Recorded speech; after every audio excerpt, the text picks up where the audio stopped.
यस्यानन्दतरङ्गशीकरसमा स्वादेन देवा समे आनन्दाब्धिविगाहनं विदधते लोकाश्च मोदान्विता सत्ये सहसै सद्गुरुर्विजयते कारुण्यलीलाधरो हंसानां निजलोकदः शुभकरो बोधेन्दुरत्नाकरः यो ब्रह्माणं विदधाति पूर्वं यो वै वेदांश प्रहिणोति तस्मै तमः देवमात्मबुद्धिप्रकाशं मुमुक्षुर्वै शरणमहं प्रपद्ये मुमुक्षुर्वै शरणमहं प्रपद्ये। सत्यनाम सोहम हंसा सद्गुरु शरणम। परम आदरणीय परम श्रद्धे सभी हमारे महान साहिबों, संत समाज, भक्त हंसजन सभी को सादर श्री कबीर काउंसिल मॉरिशस की ओर से, हमारे सभी महंतों और भक्तों की ओर से 3 बार साहिब बंदगी, साहिब बंदगी, साहिब बंदगी। आज का विषय बहुत ही सुंदर, गुणवान पिता, द नोबल फादर। एक बहुत ही विशिष्ट विषय आज के लिए, क्योंकि ये समसामयिक विषय है। जून का प्रथम सप्ताह के रविवार को हम सब लोग पितृ दिवस मनाते हैं और मई मास के अंतिम रविवार को मातृ दिवस मनाते हैं। यद्यपि यह विषय ऐसा है जिसको हम दिन में नहीं बांध सकते, इसके लिए कोई दिवस नहीं बना सकते, क्योंकि माता पिता तो हमारे पूरे जीवन के लिए हैं। उनके लिए प्रत्येक दिन हमारे लिए महत्वपूर्ण है। एक पिता कब बनता है? जब उसका कोई बच्चा जन्म लेता है अपने पत्नी के माध्यम से, तब वो पिता बनता है। और पिता का जो एक रोल है, पिता का एक बच्चे के लिए जो संरक्षण है, वह बहुत ही महत्वपूर्ण है। मैं इस बारे में बहुत सौभाग्यशाली नहीं रहा, क्योंकि जब मैं 8-9 वर्ष का उम्र में था तभी मैं गुरुकुल में आ गया, वाराणसी में 1973 में। और गुरुकुल में ही मेरी शिक्षा दीक्षा हुई और 1999 में मैं मॉरिशस आ गया और अब तक मैं यहाँ पर हूँ। लेकिन वे बच्चे जो घर में रहते हैं और घर में उनके लिए पिता है, माता है, क्योंकि सद्गुरु कबीर साहब ने कहा कि प्रथम गुरु है माता पिता। तो माँ का जो स्थान है बिल्कुल एक सॉफ्ट, बहुत ही मुलायम जगह है बच्चे के लिए। यद्यपि हर लड़का अपने माँ से ज्यादा जुड़ता है और हर लड़की मतलब बेटी पिता से ज्यादा जुड़ती है। एक मनोवैज्ञानिक साइकोलॉजिकल एक भाव है जो हम सब लोग समाज में देखते हैं। किंतु दोनों का महत्वपूर्ण स्थान है एक बच्चे के लिए, चाहे वो बेटा हो या बेटी हो। उनके संरक्षण में एक माँ, जिसके लिए कहा गया कि माता पिता के चरणों में स्वर्ग है, या प्रथम अगर हम पूजनीय किसी को मानते हैं तो वह भी माता पिता ही है। तो इस रूप में पिता का जो स्थान है बहुत ही ऊंचा स्थान है। और इसमें सोने में सुहागा वह है अगर वो पिता गुणवान है। गुणवान का अर्थ होता है, क्योंकि हमारे पास 3 शक्तियां हैं, मन है, वचन है और हमारी कर्म है। इन 3 शक्तियों के माध्यम से हर व्यक्ति अपने कार्यों को पूर्ण करता है। अगर पिता इन तीनों गुणों से परिपूर्ण है, अर्थात उसका मन पवित्र है, उसकी वाणी में कोमलता है और साथ ही साथ वाणी में सत्यता है, और उसके कर्म शुभ कर्म है, सन्मार्गगामी है, अच्छे कर्मों को वह करने वाला है, तो वह गुणवान पिता है। पिता का स्थान एक समाज के लिए भी बहुत ही महत्वपूर्ण है, क्योंकि नई पीढ़ी को तैयार करने का उत्तरदायित्व एक पिता पर अधिक है मां के अपेक्षा, और वह पिता अपना उत्तरदायित्व पूर्ण भी करते हैं। और यही कारण है कि पिता को बहुत ऊंचा स्थान दिया गया, जिस प्रकार मां को स्थान दिया गया। यद्यपि पिता के रूप में जैसे मां के लिए कहा गया कि बड़ी बहन मां के रूप में है, चाची है, मामी है, बहुत से जो हमारे नजदीकी पारिवारिक संबंध हैं जो सन्निकट के हैं, वे सभी माँ के रूप में आते हैं। इसी प्रकार से पिता के लिए भी कहा गया कि बड़ा भाई एक पिता के रूप में है। दादाजी तो होते ही हैं, चाचा भी पिता के रूप में है, गुरु भी पिता के रूप में है, और सबसे बड़ा पिता कौन है? वो परम पिता है, परमात्मा है, जिसने इस सारी सृष्टि की संरचना की है और जो इसको संचालित करता है और समय आने पर इसका संहार करता है। तो पिता का स्थान प्रारंभ होता है जन्म देने वाले पिता से, फिर गुरु से होता हुआ वो परम पिता तक पहुंचता है। लेकिन यहाँ पर चूंकि आज का जो विषय है वो हमारे परिवार में, समाज में रहने वाले पिता लोगों के लिए है, कभी कभी हम पिता को देखते हैं कि कुछ अवगुण उनमें आ जाते हैं, लेकिन फिर भी पिता इतना उत्तरदायित्व तो अपना समझते हैं कि बच्चों में वो अवगुण ना आने पाए। एक उदाहरण के रूप में, अगर एक पिता सिगरेट पीता है या स्मोक किसी भी प्रकार का करता है, तो कभी नहीं चाहेगा कि उसका भी जो बच्चे हैं, चाहे लड़की या लड़का, वो भी स्मोक करे। इसी प्रकार से अगर वो शराब पीता है तो कभी नहीं चाहेगा कि उसके बच्चे शराब पिए। इसी प्रकार वह कोई और गलत कार्य में लगा हुआ है जिसको छुप करके परिवार के से कर रहा है वो, तो वह भी नहीं चाहता है कि वो गलत कार्य उसके बच्चे सीखें या उस गलत मार्ग पर जाएं। तो ये पिता का एक बहुत बड़ा उत्तरदायित्व है समाज की संरचना में, क्योंकि बहुत से लोग ऐसे हैं जिनके घर में कोई बच्चे नहीं है, लेकिन फिर भी अपना उत्तरदायित्व पूरा करते हैं। लेकिन उन पिता अर्थात जिनके बच्चे हैं, उनका और अधिक उत्तरदायित्व बन जाता है, क्योंकि समाज के आने वाली पीढ़ी की तैयारी वो स्वयं करते हैं। इसमें माँ का बहुत बड़ा सहयोग होता है। माँ के जो महिमा है उसको हम कम नहीं कर सकते, लेकिन माँ की महिमा के साथ साथ पिता का जो महिमा है, पिता का जो गुणवत्ता है, उसको भी कम नहीं आंका जा सकता। क्योंकि पिता जिस प्रकार से माँ बच्चे को कोमलता से संभालती है, लेकिन कभी कभी बच्चे को कठोरता की आवश्यकता होती है, खास करके जब वो बड़ा हो रहा है और कभी कभी वो भूल जाता है कि गलत मार्ग पर जा रहा है और उसको रोकने की आवश्यकता है, तो माँ उस समय उसको संभवतः नहीं संभाल पाती, लेकिन पिता उसको संभालता है। जैसे कबीर साहब ने कहा कि गुरु कुम्हार के रूप में अंतर में हाथ लगाते हैं लेकिन बाहर से चोट देते हैं। ये गुरु का काम है, यही काम पिता का भी है। और उसी प्रकार से अगर कोई बुराई आ गई बच्चे में तो पिता उसको धोता है गुरु के रूप में। तो यह एक बहुत बड़ा महत्वपूर्ण स्थान है पिता का, जो परिवार के लिए उसका उत्तरदायित्व है कि वह एक अच्छे बच्चे को तैयार करता है कि आने वाले समय में वो समाज के लिए और स्वयं के जीवन के लिए भी वो एक गुणवान बन सके और भविष्य में वह भी गुणवान पिता या गुणवती माँ बन सके। यह महीना, जैसा कि हम सब लोग जानते हैं कि आषाढ़ का महीना चल रहा है, ये आषाढ़ का महीना, जैसे ज्येष्ठ मास पूरा हम लोग सदगुरु कबीर साहब का प्राकट्य के लिए मनाते हैं, इसी प्रकार पूरे आषाढ़ मास को, चाहे वो कृष्ण पक्ष हो, शुक्ल पक्ष हो, वह गुरु को समर्पित है। और गुरु, हम सब जानते हैं कि गुरु का कितना बड़ा महत्व है हमारे जीवन में, कि गुरु अगर न हो तो हम नहीं जान पाएंगे कि हमारा क्या सही मार्ग है और क्या हम गलत मार्ग की ओर जा रहे हैं।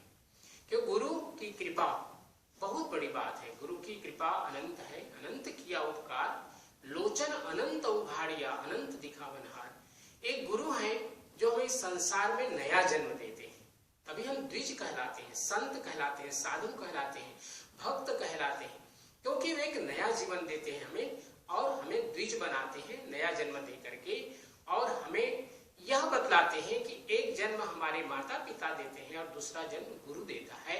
और गुरु के रूप में क्या है? गु शब्दस्तुंधकारः, रु शब्दस्तान निवर्तकः। गु शब्द से अंधकार, अर्थात जीवन में जितने भी अहंकार अज्ञान के हैं, विशेषकर आध्यात्मिक अज्ञान के अंधकार हैं, उनको रु अर्थात प्रकाश, गुरु को प्रकाश के रूप में करके, प्रकाशित करके उन सभी अंधकार अज्ञान की जो संशय है उनको मिटाते हैं और गुरु इस प्रकार हमारे जीवन को प्रकाशित कर देते हैं। क्योंकि हरि सिर जेते वार है, गुरु सिर जेते पार। परमात्मा हमें जन्म देता है हमारे कर्म के अनुसार से, मनुष्य का जन्म हमें प्राप्त होगा, लेकिन गुरु की जब कृपा होती है तो हम मनुष्य जीवन को पार करके मुक्ति धाम सत्यलोक को प्राप्त करते हैं। ये गुरु की कृपा है, क्योंकि गुरु को यह एक विशेष अधिकार प्राप्त हुआ कि वह अपने शिष्य को परमात्मा तक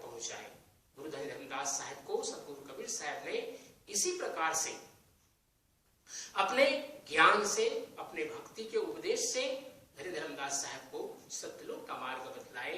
और हम सब कबीर पंथी जितने भी हैं, चाहे वो किसी भी देश में रह रहे हों, हम सब लोग सदगुरु की भक्ति करते हैं।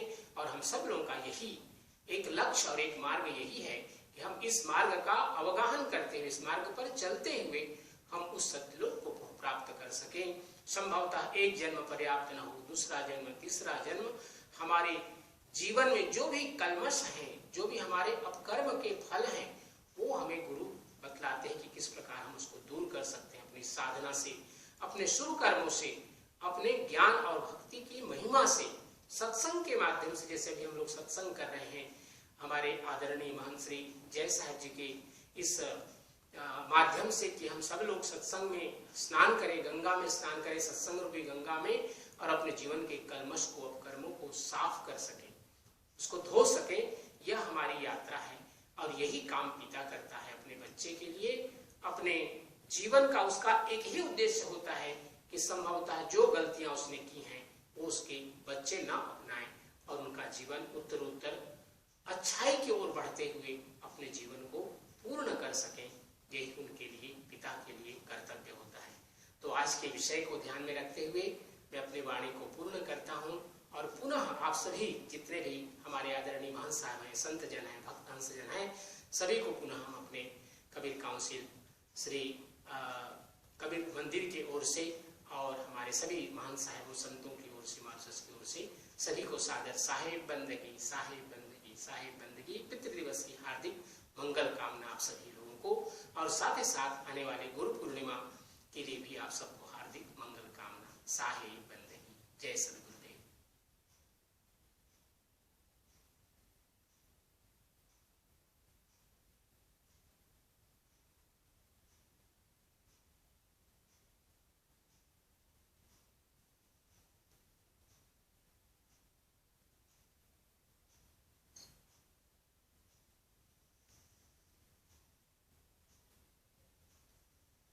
साहेब जी,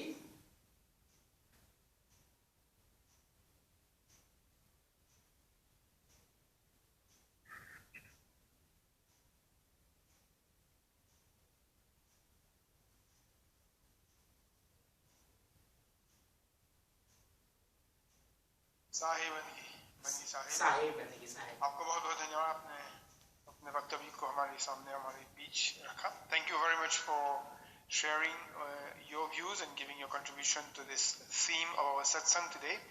I would just like to give a very quick translation of what. हाँ जी, हाँ साहब, आपको आवाज आ रही है? हाँ साहब, मिल रहा है, मिल रहा है। I will just Sahib with me. So I will just give a quick translation of what Sahib has given in Hindi for especially those of you who are not Hindi versed. So he wished all our fathers here in this satsang a happy Father's Day. We cannot confine or just keep one day to celebrate our father and our mother because they are not fathers only for one day or mothers only for one day. They are every day our fathers and our mothers. So we have to be able to pay our respects to them all the time. When does somebody become a father? When a child is born, when he begets a child. So then only he becomes a father, otherwise he is not a father. He can still be a father figure. But the role and responsibility of a father becomes more prominent when that child is born because it is under his protection, under his guidance that the child is or will be able to lead his life successfully in this world. So parents, or rather father and mothers, are protectors. They protect us. And it is believed that at the feet of the parents, at the feet of the mother and the father, is a heaven. There is where children can find heaven. Or in fact, what we mean by heaven here is peace at their feet, because they are always going to be there to protect us.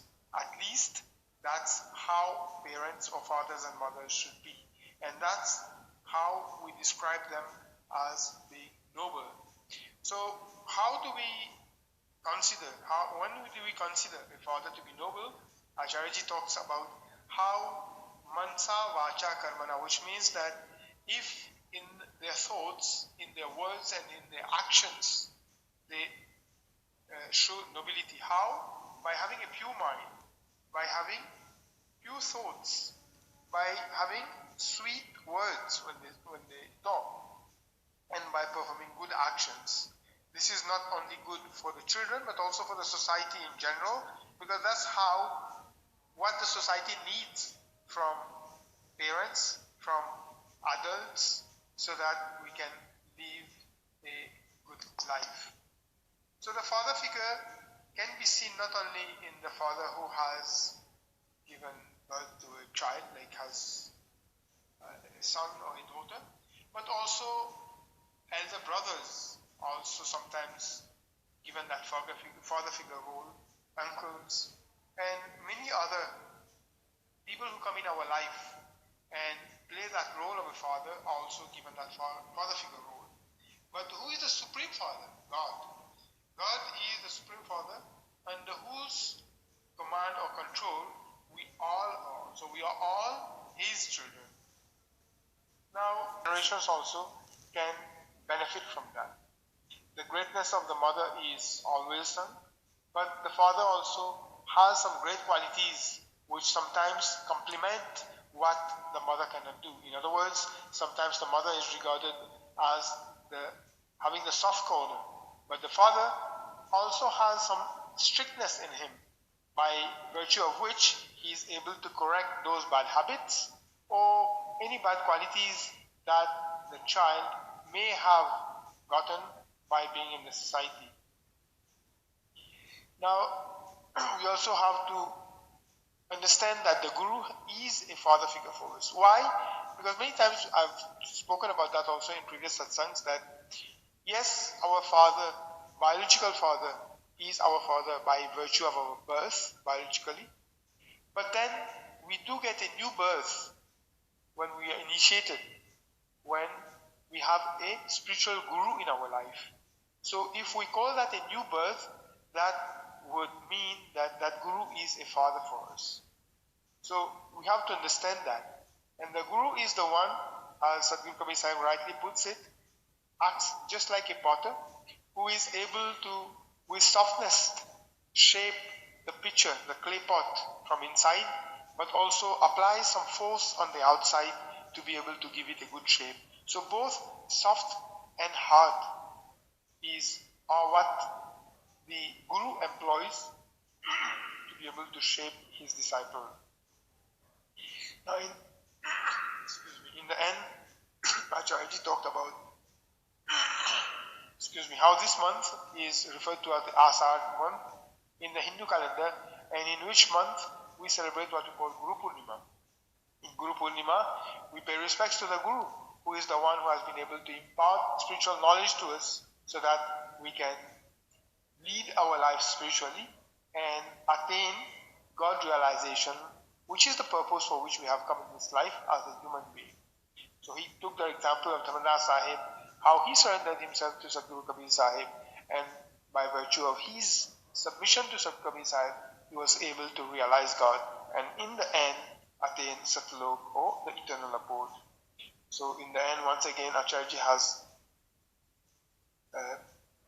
wished Happy Father's Day to all of us here, all of us who have joined in satsang, and also has wished a very pious Guru Purnima, which we are going to celebrate this month, full moon. So thank you once again very much for sharing your contribution with us today, Acharya and Sarvaswata Sahib. I would now like to turn it over to